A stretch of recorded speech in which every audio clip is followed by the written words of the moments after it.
All right, so we've covered several different types of questions that are in that packet. We've done monohybrid crosses, so those were the simple crosses with one trait. So big A crossed with little a, something like that. We did dihybrid crosses. Those were a little more complex, two traits. So big A, big B crossed with little a, big B, something like that would be a dihybrid cross. We then did sex-linked traits, which were what you did at the start of class today, things that are found on the X chromosome. So we're now going to start, and today I'm going to talk about two different ways of analyzing monohybrid crosses. So these are going to be monohybrid crosses, so the simple ones with one trait for the most part, though you should be able to do dihybrid crosses with these kinds of things. You're just going to analyze them a little differently. So I'm skipping ahead to this partially because I have a lab tomorrow that's going to be doing some of these, and I want you, those of you that are in my Thursday lab, to have had this. Friday I'm going to come back and do pedigrees, which is probably what's next in your slides if you had printed them out. So what we've been looking at in this chapter so far have been simple Mendelian genetics, where we have a dominant and we have a recessive character when both characters are present. So we have a heterozygote like this, it's going to look like the dominant phenotype. So we've been having basically two phenotypes, one's dominant, one's recessive, and when both alleles are present, the dominant phenotype is expressed. What we're going to be talking about today, at least as the first two of these patterns that are on the board, are cases where that's not the case. Things are a little bit different. So incomplete dominance, codominance, and pleiotropy, which we may or may not get to today, have different inheritance patterns. And this right here on the left, this picture of these flowers, is an example of incomplete dominance. So if we cross red flowers and white flowers and we got all offspring with red flowers, that would tell us that red flowers is dominant to white flowers. In this case, we crossed red flowers and white flowers and we got pink flowers. We got a third phenotype. This tells us that there's something else going on. There's a case perhaps of incomplete dominance occurring. And pink flowers is an example of that. So incomplete dominance and codominance add more classes of phenotypes than just the dominant or the recessive. You've got other expression patterns.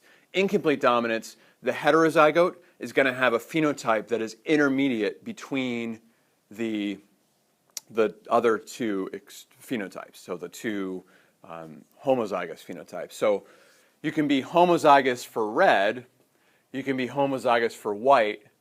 If you're heterozygous, you're going to be pink. Your book has one way of notating this. There's different ways of using notation. I actually find the way your book does it a little bit confusing for me. So I'm going to show you another way of notating this, which I'm a little more comfortable with, and we'll show that. Basically, in incomplete dominance, there's no dominant allele. So a dominant allele is one that's expressed in the heterozygote and kind of maybe overpowers the other one. And remember, dominant and recessive was often due to a mutated allele. So white might have been a mutated form of the pigment allele. Red was expressing red pigment, so the heterozygote would have been red because of this. In this case, red is expressing red pigment, white is expressing white pigment, so if you get red and white alleles, you get pink. So the way I like to write this is that we're looking at a color gene, C, and we've got two versions of it. We've got CR, which is red, and we've got CW, which is white. So you can get three genotypes, CR, CR, you can get CW, CW, or you can get CR, CW. CR, CR is only expressing the red allele, so it's going to be red. CW, CW is only expressing the white allele, so it's going to be white. And CR, CW is expressing both, so it's going to be pink. Your book just uses R1 and R2, which I think is a little more confusing. This is the way I like to do it. Either way really works. It's all about how you analyze it. What do you call the heterozygote? If it was normal Mendelian dominance, this would be red or white, whichever one was dominant. But because we have incomplete dominance, this is pink. Okay? So, what if I said a red flower is crossed with a white flower? Right, that's one we've already done. So a red flower crossed with a white flower, what would the offspring look like? So red would be this, crossed with a white, which would be this. So you'd cross this individual with this individual. You could do a Punnett square. So that would look like CR, CR, CW, CW.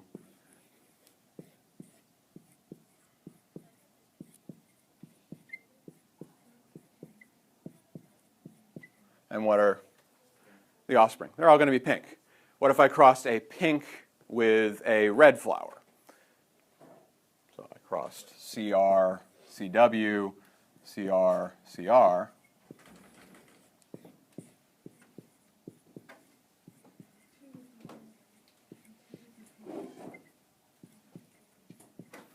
So half of them are going to be red, half of them are going to be pink. So I might ask you a question like, cross a red with a pink, what percentage are white? You'd say 0. I said cross a red with a white, what percentage are pink? You'd say 100%, like that. So it's all about how you analyze this. So this is red, this is pink, this is white here, right? It's actually fairly straightforward. Key to knowing its incomplete dominance rather than normal Mendelian dominance is that your heterozygotes have a unique phenotype. They have a new phenotype. Okay. Right, so that's incomplete dominance. Codominance is actually more like normal dominance, normal Mendelian dominance, but we're going to have more than one gene, more than one allele that are dominant. So this is something that's common in blood groups. And so we use it as our kind of typical case of this. In blood groups, there are 3 different alleles. There's the A allele. There's, write this on the other boards. There's the A allele, there's the B allele, and there's the O allele. So there's the A, the B, and the O allele. What these correspond to are actually surface carbohydrates, so surface structures that are expressed on the cells. There's the A carbohydrate, there's the B one, and then O is actually the absence of any. So A and B are both dominant to O, because O is basically a mutation that says don't put anything on your cell surface. The A allele says put type A antigen on your cell surface. The B allele says put type B antigen on your cell surface. So, and A and B do not affect each other. O is not saying to put anything on the cell surface. So if you have 2 copies of the A allele, what's going to be on your cell surface? A, right? If you have 2 copies of the B allele, what's going to be on your cell surface?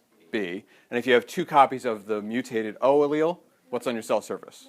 Nothing. But if you have an A and a B, you're going to have both of them on your cell surface, right? What if you have an A and an O? You only have A, and if you have a B and an O, you only have B, right? So this is how we get our blood groups. There's A, B, O, and AB. A has two different ways of being A. You can be homozygous for A, or you can be heterozygous for A. So to be phenotypically type A, you can be homozygous for A, which we often write like this, or you can be heterozygous for A. So little I stands for the O allele. Big I with an A stands for the A version of the allele. To be type B, you can be homozygous for B, or you can be heterozygous for B, in which case you'd have one B and one O. To be type O, you have to have only the recessive, and then there's a fourth phenotype, type AB, which you have to have one of the A's and one of the B's. So you're still heterozygous, but you're heterozygous type AB. Right? Okay. So this is where the different blood groups come from. Yep. Where are the positive and negatives from the blood? That's the next slide, so I'll get to that. All right? So give me time.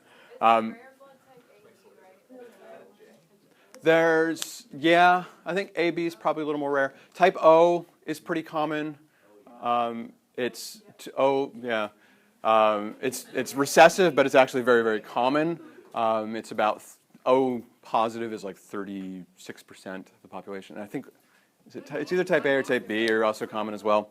So if you want to know the biology, so we can go talk about the biology of this a little bit. So basically, your blood cells, if they have A or B antigens on their surface, what these do is they allow your body to recognize them, and your blood also has something called antibodies in it. And antibodies, if they match up with these antigens, the surface carbohydrates, they'll cause your blood to clot. And if you are type O, you actually have both A and B antibodies in your blood. So if any of these bloods are mixed with yours, it's going to clot. If you're type AB, because you have A and B on your cells, you have no antibodies in your blood, so you won't react to any of them. So you can actually be given any of these bloods and your blood won't clot. So people that are type O, their blood, they can only take type O blood because any of these other types would cause their blood to clot. People that are type AB can take any of the bloods and they'd be fine. People that are type A or type B can take their own blood type, or they can take type O, because the person that's type B has A antibodies, so they can't take type A and they can't take type AB. But because type O has nothing on the cell surface, they're not going to react to it. Same with type A. They can take type A or type O because there's no B antigen on the surface. So they're only going to react to things that have a B. So this is why O is the universal donor, because nobody's blood is going to react to it. Whereas type AB individuals can take any blood for the most part. This is in emergency situations, of course, because you think you're type A, you're type O. No, let me give you another one. Let's say you're type B. So you're type B, you've got B on your cell surface, you've got type A antibodies, and you're given type O blood, and you're given whole blood, which has blood cells that your antibodies are not going to react to, but it contains antibodies for type A and type B. So it's going to actually cause some of your blood to clot. Granted, you're getting all these new red blood cells, and you needed blood because your red blood cells were pretty low to start with, so it's better to get blood than none. So you're going to be okay in an emergency situation. If you're going to have surgery, they're going to make sure to give you blood that is a perfect match for you, that's going to not cause any cross problems at all. Usually they make you take your blood, especially Yeah, if you can donate to yourself, yeah, that's even the best way, because there's lots of other things going on that that we might not think about that are in addition to this. This is very simple, kind of one factor that your body can react to. It's almost immediate that your blood would clot. This is one of the easiest tests to do. You just prick your finger, put 3 drops of blood, put antibodies to A, B, and then RH, which we'll talk about next, and you immediately know their blood type because you just look for which ones clot. So we can do problems with this. I'll actually talk about one. So I donate blood a ton. If you want to know your blood type, it's a really easy way to go do it. Just go donate blood. They'll tell you your blood type. They'll also tell you if you have any kind of horrible disease, which is fantastic, and they'll tell you your cholesterol and everything else. So really good thing to do. So yeah, it's not all that accurate, and it's a good thing to look over time. If you keep going the same time every few months, you'll know if it's changing drastically. But you're right, it's not the best, most accurate thing. Very good thing to do. Can't manufacture blood, can't manufacture platelets, so really easy thing to do. They come to campus all the time. Yep. So if one of my parents has O positive and one has O negative, what does that mean? Or is it 50? Well, we'll get to the positive and negative next, but you're type O. Type O? You know that. You could be positive or negative, but we don't know. All right, so here's a story from one of my trips to give blood. So I give platelets, so I'm there pretty regularly.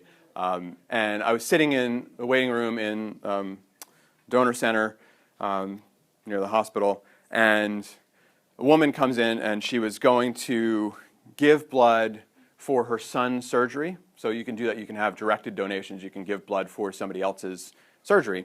And she basically said, well, we don't know my son's blood type yet, but my husband and I are both going to donate, and since one of us is going to be a match, whoever's a match will donate blood.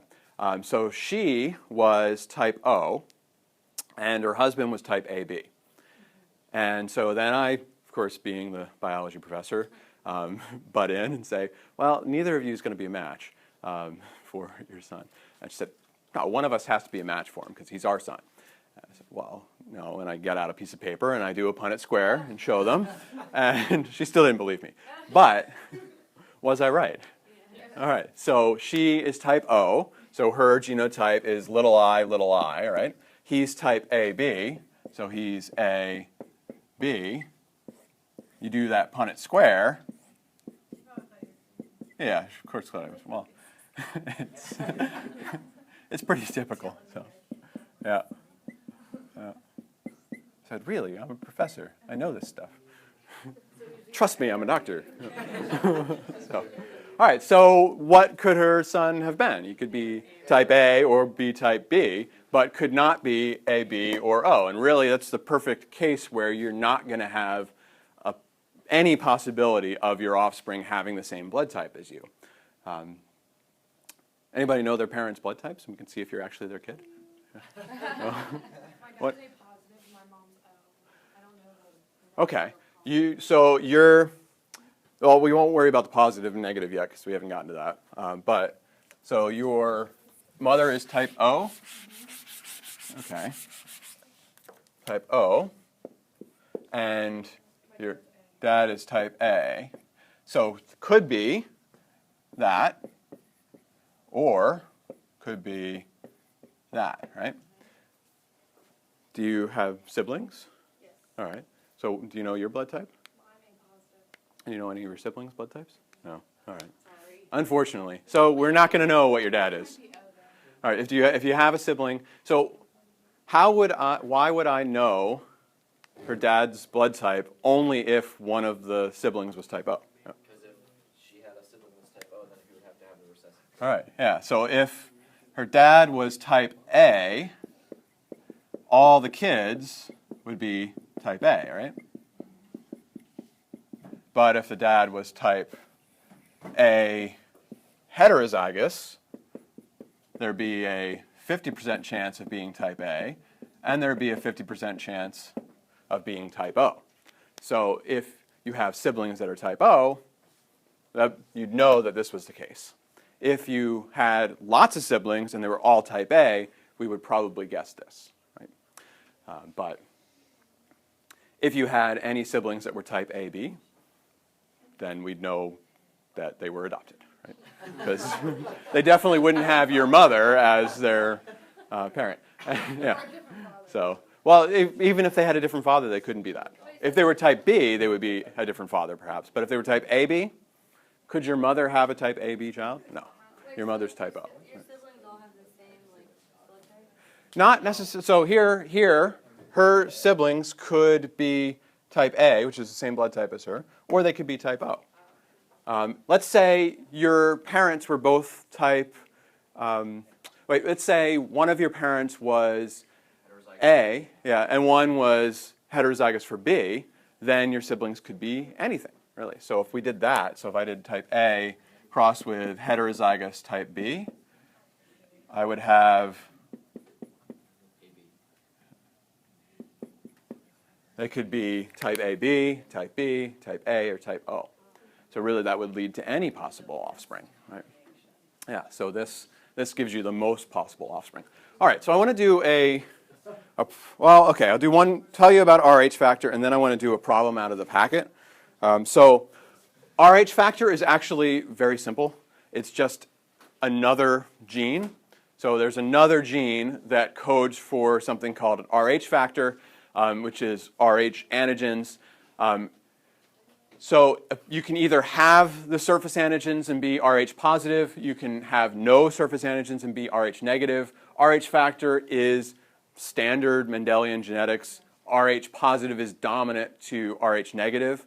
So we often say big R equals positive, little r equals negative. So if you're homozygous or heterozygous, you could be that. So if you have a parent that is, your parents were O positive and O negative? Yeah. Okay. Do you know any of your siblings' blood types? Yeah. So that's again a case where if you know one of them is negative, then you'd know that the positive parent was heterozygous. But you probably most likely are O positive, but you could be O negative as well. Yeah. My mom is Rh negative and I'm O, my dad is O. All right. Do you know his Rh? No. Yeah. And you don't know yours? No. Yeah, so that's, if you only know some of them, you can't really work it out. But your mom was at least, you don't know her blood type, you just know her RH? That's what she told me. All right. So you only know half of it, right? You don't know but you know that she at least carried the O allele. So if she could be A, she could be B, or she could be O. She's not AB. And you know that you at least carry the negative allele if you're not negative. So you know some of what's going on, but not all of it, right? Yeah. Is the positive dominant and negative recessive? Yeah.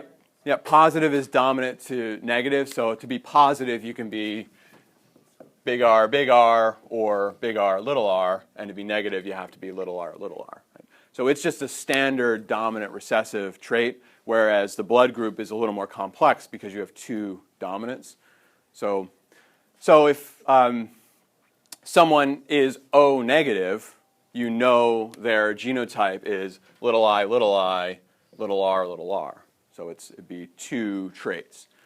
So if you were going to do a Punnett square with Rh factor included, it would be a dihybrid cross. It'd be a more complicated thing because you have the blood group and then you have the Rh factor as well. So they're two real separately inherited things, and that's kind of it. All right, I'm going to do a little blood group kind of mystery problem out of your packet. So this is, if you have your packet with you, and if you don't, I have some more. This is basically the second page under blood types and multiple alleles. It's the first question there.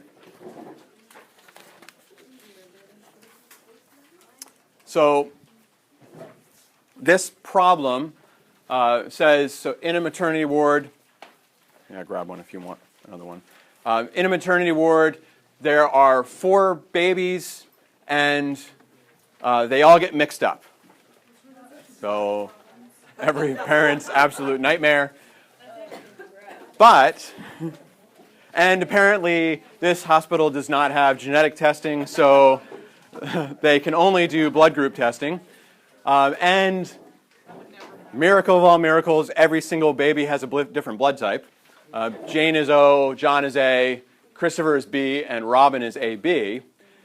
They test all of the parents, and the parents have these blood groups. The Andersons one is type AB, one is type O. The Browns are type A and O. Christensen's are A and AB, and the Dietrichs are type O and type O.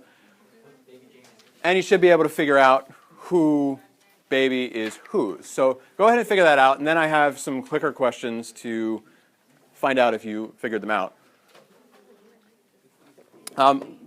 Little tip for this. I told you the phenotype, but I didn't tell you the genotypes of these. And for instance, type A could be homozygous A or could be heterozygous A. If you have no idea and you're doing something like this, like a paternity-maternity kind of testing, you should assume this. You should assume the most variety because this individual has fewer chances for different offspring than this individual does. So this kind of is erring on the most chance side of it. So if you can choose between two forms of A or B, choose the heterozygote form. So work your way through here. Think about how you'll do this. And so it's in the packet, which you can read. As soon as you feel you have an answer to this question, hang on, I will, you got it in your packet.